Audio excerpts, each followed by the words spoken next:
Olá, está no ar o TVTST, o programa do Tribunal Superior do Trabalho. E você vai ver hoje, Justiça do Trabalho autoriza a terceirização de parte dos serviços em presídios do Ceará.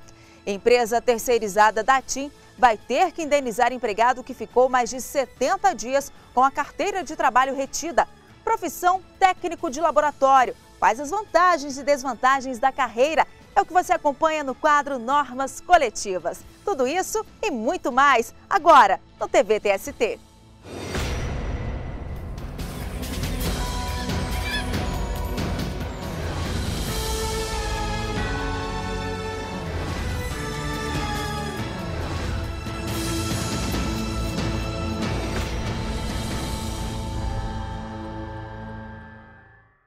A Seção 1 de Dissídios Individuais do TST reconheceu o direito de promoção por antiguidade de empregados do metrô do Distrito Federal. Na mesma sessão, foram julgados outros 7 recursos sobre a mesma matéria. Confira.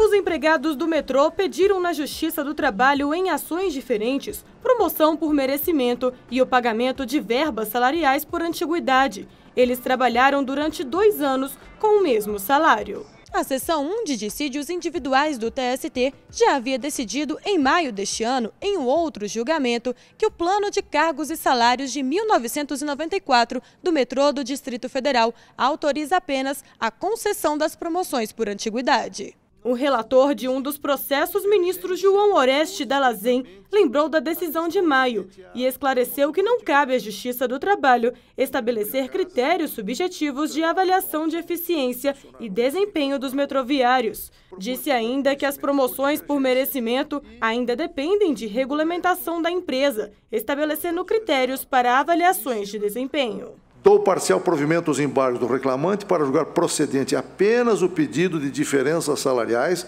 decorrentes da implementação das promoções por antiguidade, em torno das quais há normas objetivas, e reflexos observado o critério objetivo de tempo de serviço fixado no item 1.4 do Plano de Empregos e Salários da reclamada, denominado PES 1994. A Companhia do Metropolitano do Distrito Federal argumentou que a decisão pode trazer problemas econômicos e sociais à empresa e que nunca deixou de olhar pelos empregados. O presidente do TST, ministro Barros Levenhagen, seguiu o voto do relator e explicou que, apesar dos riscos econômicos da decisão, o caso é unicamente de direito. Todos nós aqui temos plena consciência das consequências sociais e econômicas das nossas decisões. Isso foi considerado, mas também considerado, e não poderia deixar de ser, em sede de cognição extraordinária, a matéria unicamente de direito. Sendo assim, a Companhia do Metropolitano do Distrito Federal foi condenada ao pagamento das diferenças salariais relativas à promoção por antiguidade dos 7 funcionários. Todas as decisões foram por unanimidade. Em Minas Gerais, um caminhoneiro não obteve direito ao pagamento de horas extras. Ele usou um rastreador que ficava no veículo para tentar comprovar as horas trabalhadas a mais. Só que o pedido foi negado pelo TST.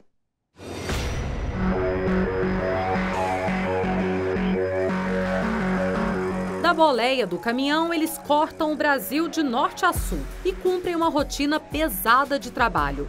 Muitos rodam durante todo o dia e até a noite e ainda assim não recebem nenhum adicional no salário.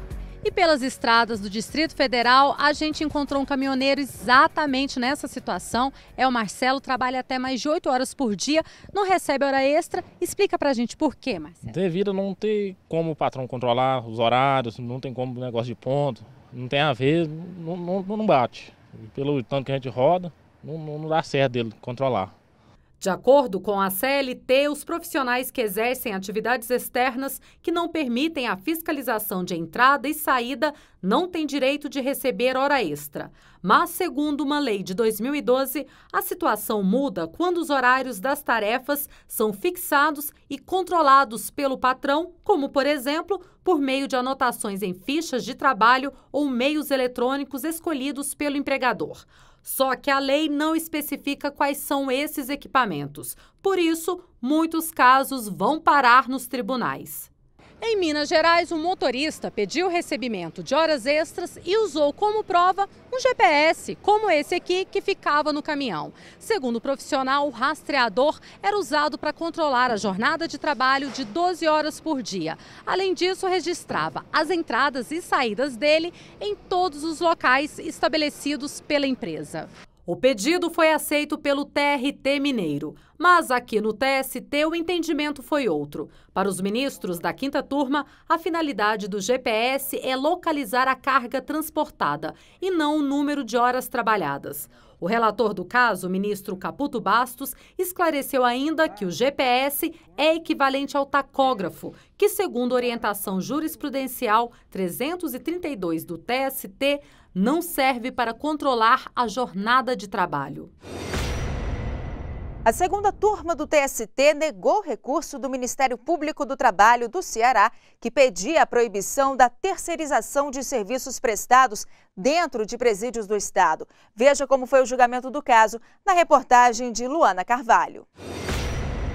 Em ação civil pública, o Ministério Público do Trabalho do Ceará afirmou que as atividades de limpeza, alimentação, guarda e vigilância dos presídios, realizadas por meio de contrato firmado entre o Estado do Ceará e a Campanha Nacional de Administração Prisional, era uma terceirização ilícita. Para o Ministério Público do Trabalho, a administração do presídio é atividade fim do Estado e não pode ser realizada por uma empresa privada. Por isso, pediu na Justiça do Trabalho a suspensão de novos contratos e a substituição dos terceirizados por concursados no prazo de 90 dias. O Tribunal Regional do Trabalho Cearense explicou que os serviços de limpeza, manutenção e alimentação são prestações de serviço específicas da atividade meio, podendo ser terceirizados. O MPT, então, entrou com recurso no TST. O relator na 2ª turma, ministro José Roberto Freire Pimenta, esclareceu que o regional não mencionou que o serviço de agente de segurança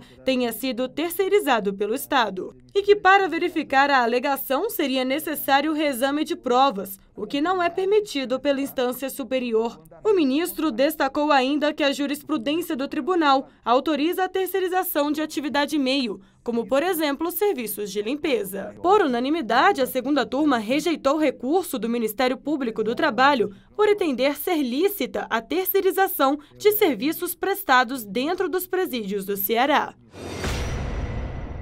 E no próximo bloco, empresa terceirizada da TIM demora mais de 70 dias para devolver carteira de trabalho ao empregado e ele vai ser indenizado por isso. Não saia daí, a gente volta já.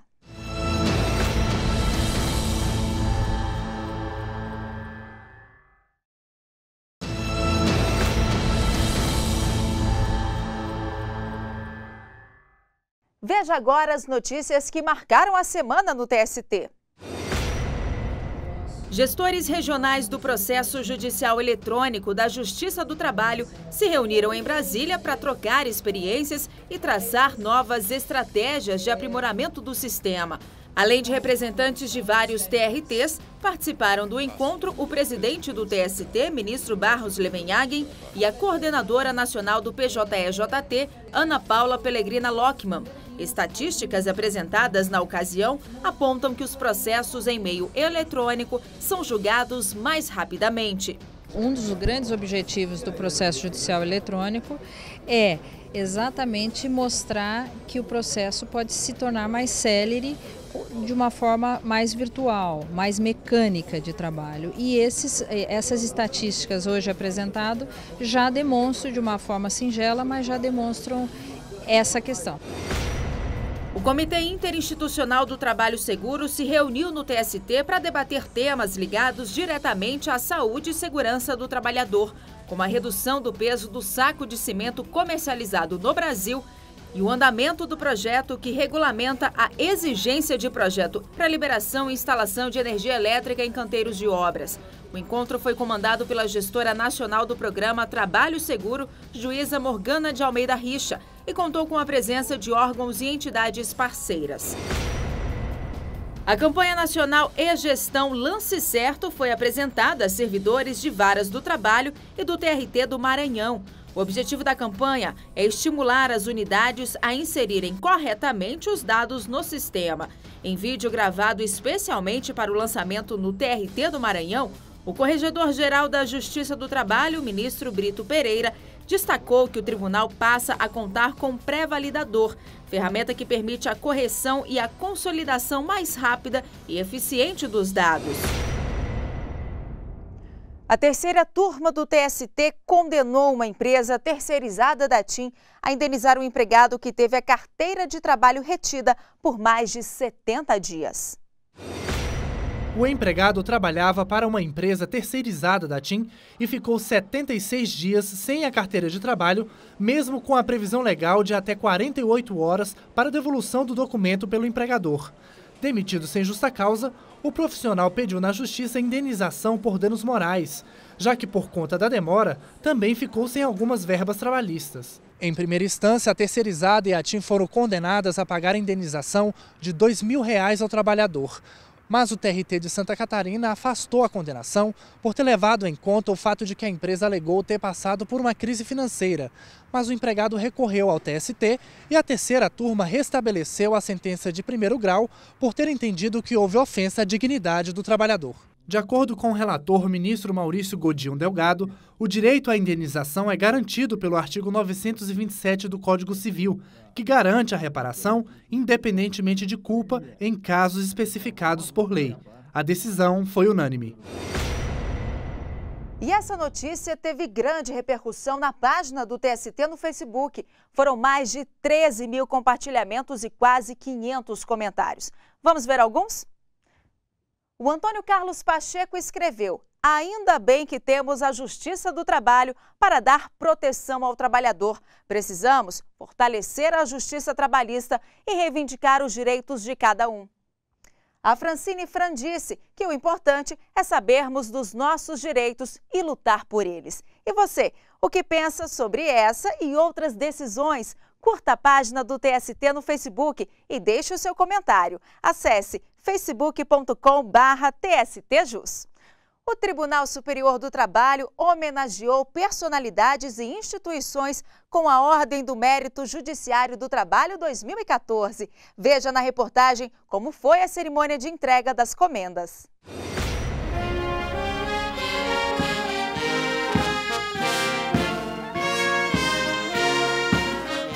Foram mais de 70 homenageados, personalidades indicadas pelos integrantes do Conselho da Ordem do Mérito Judiciário do Trabalho e pelos demais ministros do TST. A cada edição, 2 instituições recebem as medalhas por terem se destacado no cenário nacional. A Conferência Nacional dos Bispos do Brasil, a CNBB, foi uma das escolhidas este ano. A CNBB tem trabalhado, claro, especificamente no campo religioso e espiritual, mas faz parte também do trabalho evangelizador da igreja, a promoção da pessoa humana, da sua dignidade, dos seus direitos. Também condecorada pelo trabalho desenvolvido foi a organização não governamental Movimento Humanos Direitos, criada com a mobilização de artistas em prol dos combates ao trabalho escravo e ao abuso de crianças e adolescentes. A ONG também luta pela demarcação das terras indígenas. Na solenidade, a ONG foi representada pela diretora-geral, a atriz Dira Paz. A primeira coisa é chamar a atenção mesmo às causas com a nossa presença, indo aos lugares, abraçando os ameaçados de morte, a nossa presença em julgamentos contra o crime no campo e em outras situações, como onde a gente percebe que os direitos humanos não conseguiram solucionar todos os acontecimentos. A insígnia é conferida em 6 graus a personalidades que fizeram um trabalho com distinção em seus segmentos, na sociedade civil, no legislativo, no poder executivo e no judiciário. O ator José de Abreu, famoso pelas novelas na televisão, foi homenageado com a medalha de comendador. Filho, neto e pai de juristas.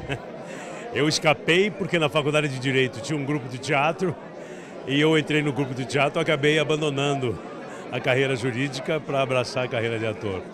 Então, para mim, tem um significado muito grande. Da minha primeira comenda, minha primeira medalha, a gente nunca esquece. O jornalista Marcelo Canelas, reconhecido pelas reportagens feitas para a televisão, também foi homenageado com uma medalha de comendador.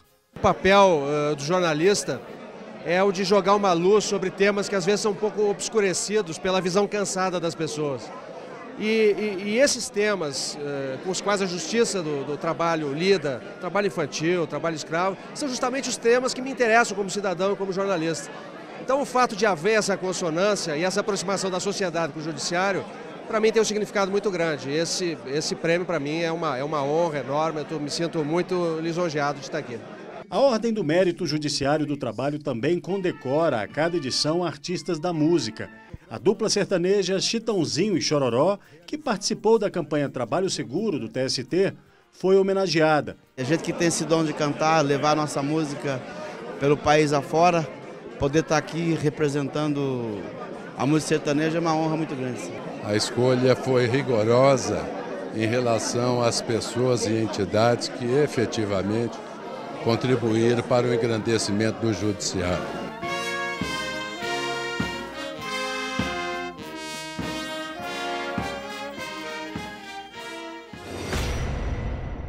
E no próximo bloco, as vantagens e desvantagens da profissão técnico de laboratório. É o que você acompanha no quadro Normas Coletivas. A gente volta já.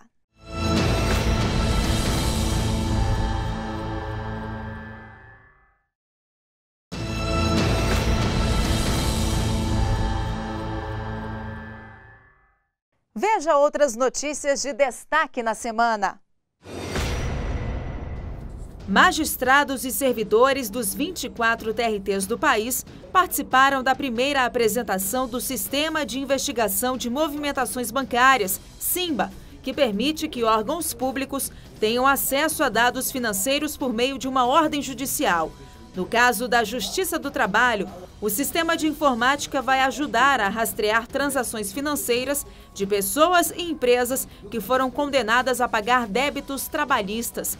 O sistema foi desenvolvido pela Procuradoria-Geral da República e, em junho deste ano, o TST assinou um acordo de cooperação técnica com a PGR para ter acesso ao SIMBA. O Conselho Superior da Justiça do Trabalho aprovou por unanimidade proposta de anteprojeto de lei que institui gratificação por exercício cumulativo de jurisdição e de função administrativa aos membros da Justiça do Trabalho de primeiro e segundo graus.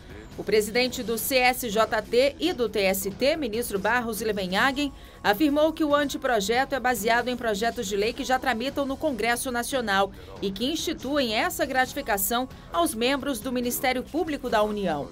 Depois de publicada no Diário Eletrônico da Justiça do Trabalho, a matéria segue para a apreciação do órgão especial do TST. Estão abertas as inscrições para o primeiro Jurisportes, evento organizado pela Academia Nacional do Direito Desportivo em parceria com o TST. O evento vai abordar, nos dias 21 e 22 de agosto, temas envolvendo a legislação trabalhista e desportiva. Inscrições pelo formulário disponível no site do TST. A empresa Pirelli Pneus foi condenada pela 4ª turma do TST por não garantir a um trabalhador o direito integral ao intervalo intrajornada. A decisão dos ministros foi baseada no artigo 71 da Consolidação das Leis do Trabalho. É o que você confere agora no quadro Artigo CLT.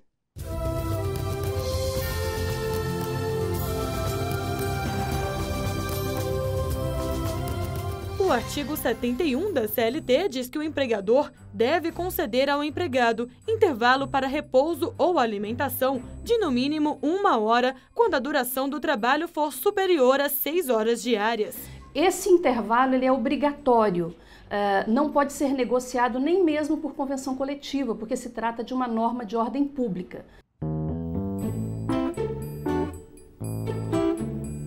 É na hora do intervalo que muitos trabalhadores aproveitam para tirar aquele cochilo e descansar. Depois do almoço dá vontade de descansar, tirar um cochilo. Dá vontade de tirar um cochilo e voltar mais descansado ao trabalho. Ainda mais eu que estou voltando de férias hoje, né? Eu estou aqui só em corpo, mas em mente eu estou em outro lugar. Depois do almoço dá para tirar um cochilinho para voltar mais disposto para o trabalho. E esse privilégio já é a realidade de alguns trabalhadores.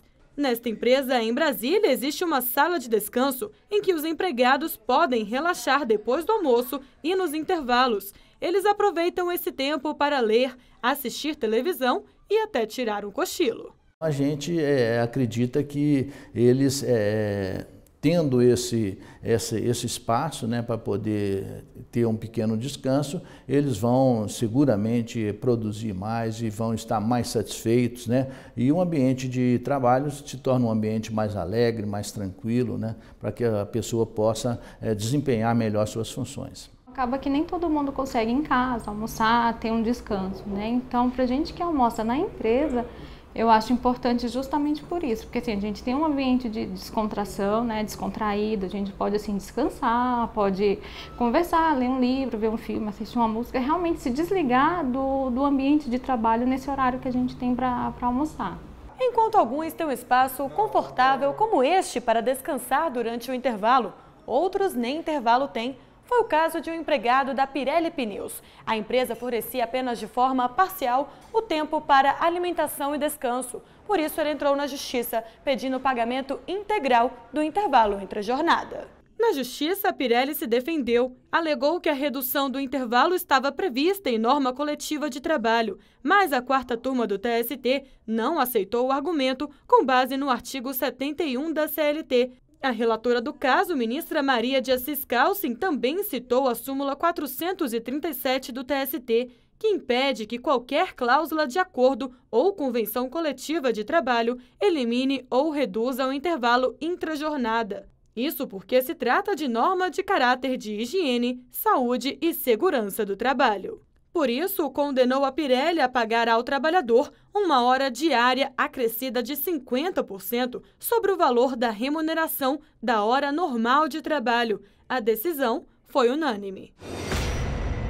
Olhar apurado, concentração, diagnóstico preciso, habilidades de um técnico de laboratório de análises clínicas. Veja na reportagem de Alexandre Matula como é o dia a dia desses profissionais e quais são os direitos trabalhistas aplicáveis a esses trabalhadores que ainda aguardam a regulamentação da carreira.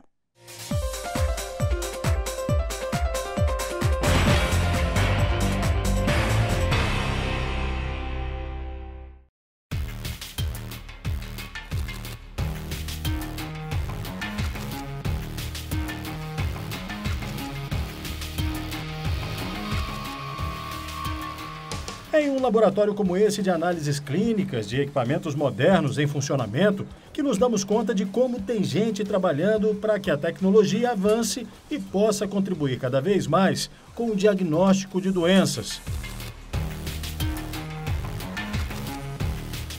Só tem um detalhe: os equipamentos ainda não substituem o olhar humano, como o do técnico de laboratório Joaquim Xavier. Ele analisa no microscópio de um dos maiores hospitais de Brasília a amostra que pode ser de um paciente com tuberculose. É nesta sala que é feita a cultura de micro-organismos. O paciente traz a amostra para nós, qualquer amostra, seja urina, seja sangue, seja qualquer secreção de ferida. A gente traz para essa sala, faz os semeios em meios de cultura e depois a gente leva para um aparelho ali chamado macroscan, que é o que vai realmente dizer qual é a bactéria que estava causando a infecção e já traz qual antibiótico o paciente deverá tomar. Concursado, Joaquim trabalha há 20 anos no serviço público e também é professor em 2 universidades particulares. Eu comecei em 89 como auxiliar de laboratório, em um laboratório privado. E aí, por ter me encantado com a área de laboratório, foi o que me despertou buscar o ensino superior como biólogo e depois como mestre em patologia molecular. Para ser técnico de laboratório não precisa ter mestrado, basta um curso técnico de pouco mais de 2 anos. O técnico pode trabalhar em muitas áreas, colabora em atividades multidisciplinares na investigação e implantação de novas tecnologias biomédicas relacionadas às análises clínicas. Todos os técnicos, no período de estágio, fazem um aperfeiçoamento na parte de microscopia. Tem muitos profissionais bons, mas geralmente sempre são em outros setores que mexem mais com aparelhos, que é a bioquímica, a imunologia.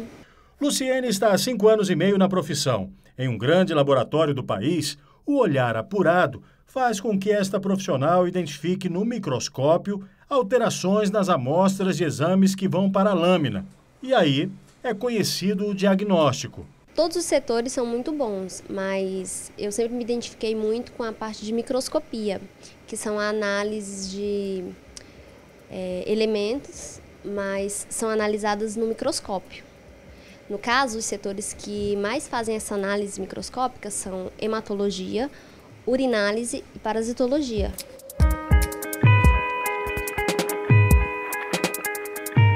Apesar de terem a mesma profissão, existem diferenças na rotina e no resultado do trabalho de ambos. Luciene trabalha na iniciativa privada 8 horas por dia. O professor atua no serviço público, são 6 horas diárias. Além de estabilidade, a remuneração dele é maior do que a da jovem laboratorista. As desvantagens para quem é empregado? Aos 53 anos, Wander responde. São 30 anos de trabalho na iniciativa privada e 33 anos no serviço público. A falta de regulamentação na área prejudica a profissão.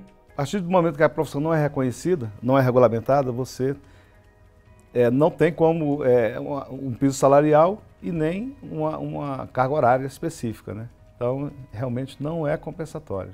Então, até quando os empresários da saúde não enxergarem esses profissionais com o devido respeito que eles têm, realmente é muito difícil. Realmente não é uma legislação específica que determine quais são os direitos desses trabalhadores. O que se tem, então, é a aplicação pura e simples da própria CLT, com algumas peculiaridades determinadas pela atividade exercida. No caso, o que se vê muito em discussões aí na Justiça do Trabalho, com alguns entendimentos até pacificados pelo TST, são discussões de jornada. Da mesma forma, nós vemos discussão sobre enquadramento e pagamento de adicional de insalubridade. Esses profissionais atuam com agentes nocivos à saúde, então a legislação prevê aí no artigo 189 da CLT a possibilidade de pagamento de adicional de insalubridade. Então, são essas peculiaridades que a gente vê aí na discussão nos tribunais, no dia a dia, na discussão dos direitos dessa categoria.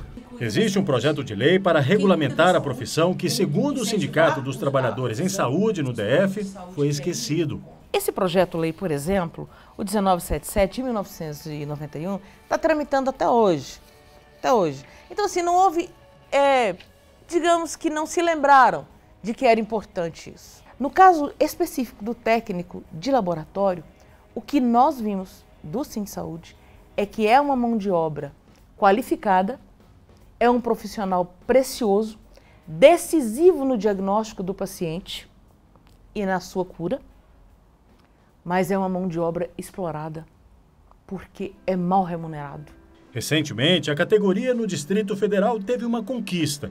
A partir de 2015, a carga horária do técnico de laboratório que trabalha em Brasília vai ser reduzida para 20 horas semanais.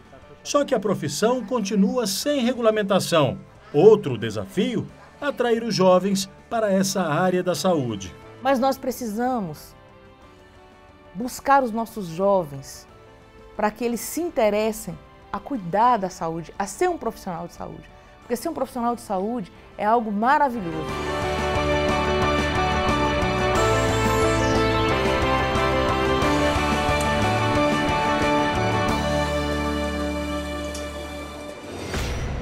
E o TV TST termina aqui, mas você pode continuar acompanhando as notícias do Tribunal Superior do Trabalho pelas redes sociais e pelo site tst.jus.br. Obrigada pela companhia e até a próxima semana.